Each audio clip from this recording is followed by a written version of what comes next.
अभी हैलोवीन तो आज का है। अपने बनारस में ना भोलेनाथ की भूतिया बारात निकलती है।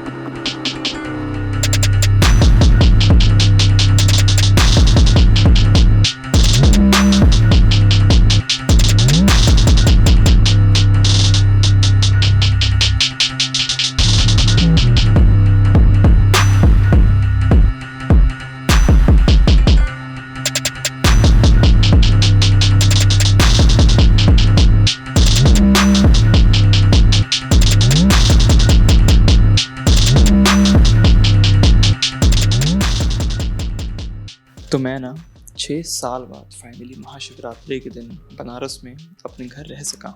और हर बार इस दिन ना घर से दूर रहना इतना खलता था ना, क्योंकि महाशिवरात्रि जो है ना वो बनी है बनारस के लिए।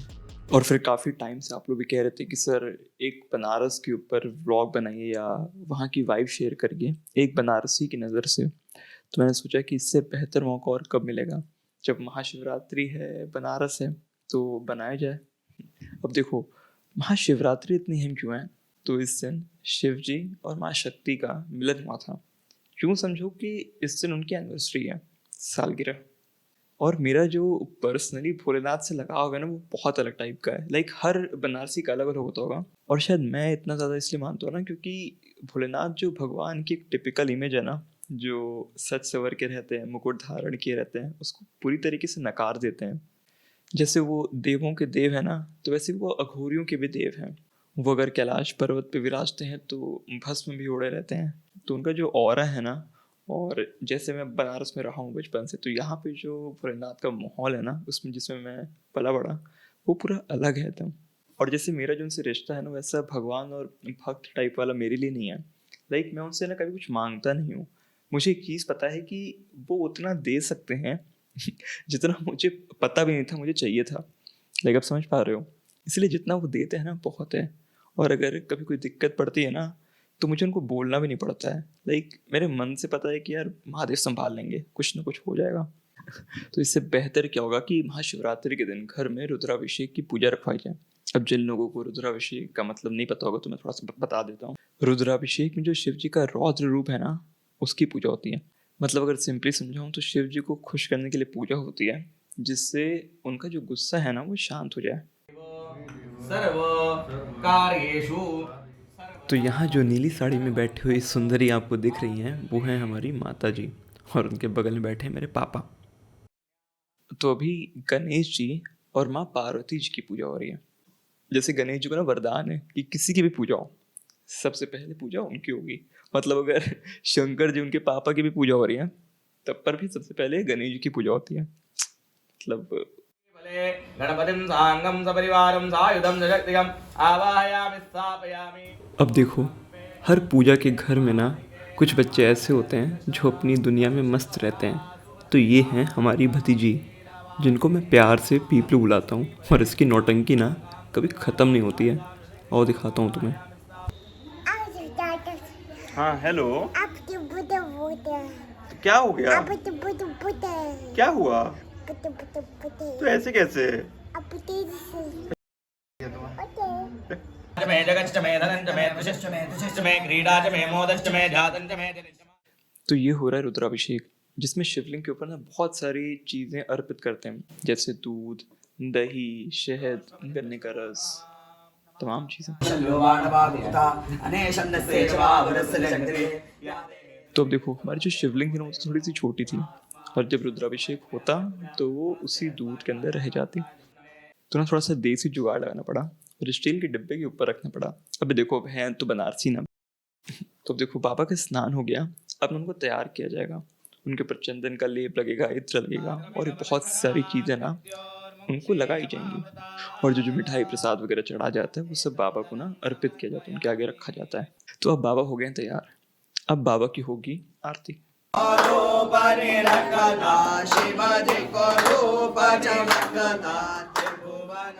तो अब हमारे बाबा हो गए तैयार।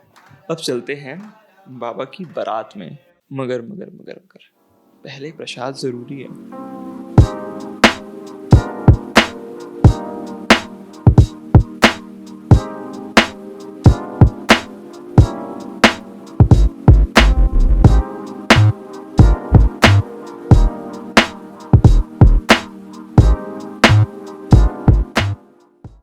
भांग का जो असर होता है ना, वैसे नहीं कि तुरंत हो जाए, थोड़ा वक्त लगता है। तो सब पूजा पाठ हो गई, प्रसाद भी ले लिए, अब सीधे चलते हैं बाबा की बारात में।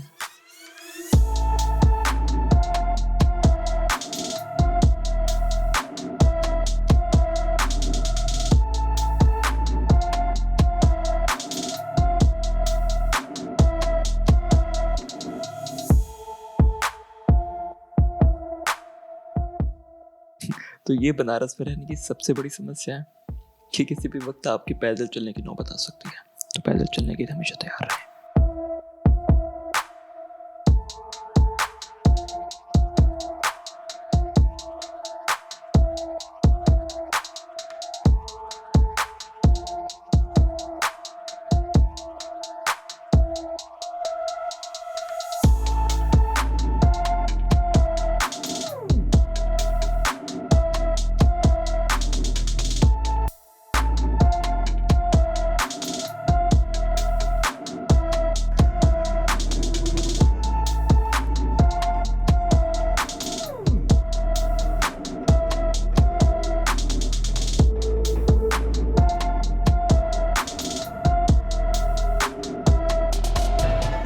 सच में ये देवों के देव महादेव की ही बारात होगी, जब उनकी एक झलक देखने के लिए आधे से ज्यादा शहर अपने पैरों पर उतर आता है।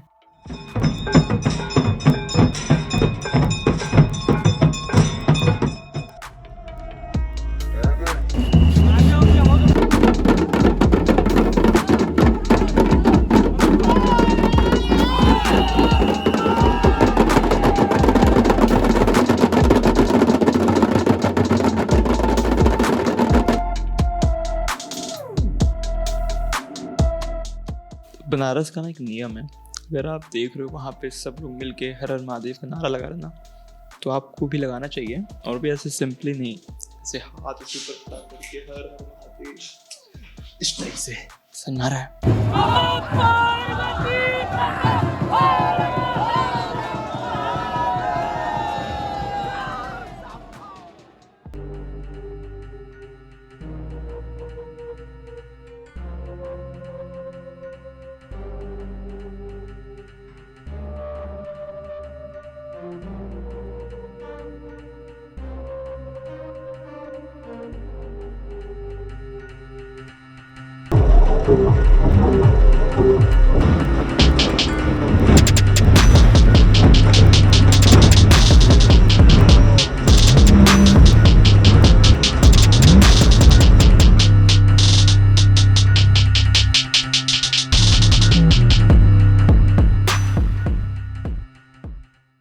बाबा की ना एक खासियत है कि बाबा की बारात में ना आपको साधु संत से लेकर भूत प्रेत सब मिल जाएंगे। बाबा की बारात में ऊंच नीच का कोई भेद नहीं होता है। बाबा बड़े भोले हैं, वो किसी में फर्क करना नहीं जानते हैं।